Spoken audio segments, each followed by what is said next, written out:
Hi everyone, it's me, Coffee Stitcher. It is the first Sunday in January, and I literally just did half this video thinking I had it on film, and I just had it on photo. So I took a lovely selfie of myself. Apparently this hasn't kicked in yet. How is everybody? Did you have a good week? I had an okay week. I was sick for part of it. Good old sinuses. I'm much better now. So, yeah. This is probably going to be a shorter video. There's no haul this week. I only worked on one whip. But I'm really proud, and I'll finish working on it today, and then I'll rotate to something else. I'm thinking Longfellow's Round Tower, but we'll see what grabs me when the time has come. So there's no haul, only one whip, but there is Q&A. So, Megan Harper asked, and she asked it on my Retreat Part 1 video, so I don't know if she'll see this or not, but I use a Lowry stand with the extender arm. And to quote Molly Shannon's talk show host character from the 90s, I love it, I love it, I love it, I love it, I love it, I love it, I love it, love it, love it, love it. So, it's seriously amazing. I absolutely love it. Jessica Pierce, you're welcome, and I guess thank you. Christmas in Williamsburg is fabulous. You will love it. And Leslie got a kick out of that, too. I sent her the screen cap. Janet Blankenship asks, what does Sal mean? It means stitch along. Amy Peterson asks, do I have a favorite needle to use? And I do. I like the John James Petites. Apparently I have the hiccups. I go back and forth generally between the 26 and the 28. For my stocking, I think I'm using a 24, because I needed a bigger eye for the pearl. But mostly I use either the 26 or the 28. And I like the Petites, because I feel like I waste less floss. So there you go. When the Dollhouse kits do arrive, I will do an unboxing video. They did not arrive this week. Tomorrow is the day they were expected to arrive. So hopefully they'll be here tomorrow, and there'll be an unboxing video. I don't promise... I will probably open the small one. I mean, I'll open the box that they're both in, or whatnot. I'll probably only do a full unboxing of the small one, because I'll start it first, and then when I do the bigger one, I may do a bigger unboxing. So, it just simply to keep things a little better organized. Cross Stitch Queen asks, if I signed up for the Stitchy Box House of Embroidery Thread monthly series, since I love threads so much. The answer is no. Liz and I are pretty good friends, so I knew about them well before anyone else. And when she was describing them, she said they're very similar to, like, the Tudor silks, and I am just not a fan of that fine of a silk. I think it looks beautiful to stitch with, but I don't personally enjoy stitching with it enough, that I decided I didn't want to go there. There are cotton threads. I'm sort of thinking about them, but as of now, I don't really have it in the budget to do. So I probably will not. Sort of like, as much as I really want to do the Jeanette Douglas ones, really don't have that in the budget either.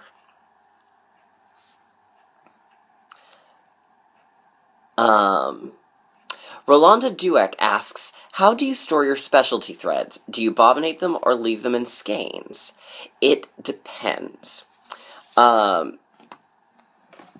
instance, Dinky Dyes, which I've got one here, Dinky Dyes, Weeks Dye Works, Silk Mill, those I put on bobbins, because of the way they're sent. They're done similar to DMC, where it's a continuous loop. Classic Colorworks, or Gentle Arts, those I put in baggies because they're pre-cut lengths. So that's kind of generally my determining factor. Some of it will also be, like I'll put Gloriana on a bobbin. Pearls, I don't. I don't put pearls on a bobbin. So a lot of it depends on the type of thread as well, but by and large, the majority of your specialty threads, if they're pre-cut, put them in a bag. If they're not pre-cut, I put them on a bobbin. So, that's just me. I also put my Kreinik on a bobbin, and I find that I wind up with less tangles that way. I don't know if that's because of the bobbin, or if I'm just magically lucky.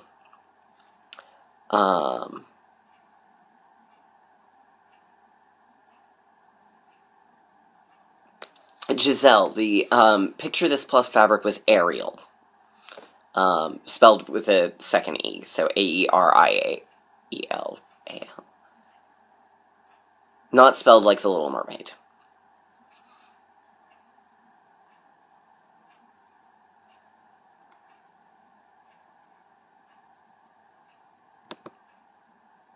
Marty Hopkins says that the Stitch app that I showed last week is available on the Android, which I was not aware of, so that's awesome. And thus wraps up the Q&A. So this week was New Year's New Start on the Sew to Stitch Sal that we're doing in the group. So I worked on the first part. I started with the apple so that I could get it centered. This is on Opal Autumn linen from Under the Sea Fabrics. And I started with the apple just for the center, and then I worked my way over. So some of the changes I've done, I did a little bit of color correction in his hair. It'll carry through over for Belle's hair as well. And I've done a little for her dress too, but that'll be coming today. I replaced the castle with Lumiere, because I felt he was more important to the story. I took out one of the teacups, shifted Mrs. Potts and Chip over, who I also did some color correction.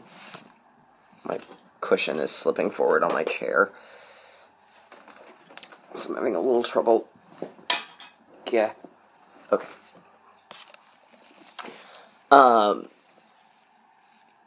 And I did some color correction to them, and then I put Cogsworth in.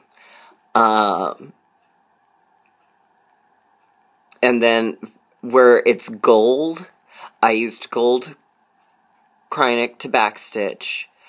I used a metallic pink to backstitch around the rose, as well as to add the little sparkly deals. I'm going to use a slightly darker gold, I think, for Belle, to backstitch her in. But there we go. There's Beauty and the Beast so far. So I'll finish that today.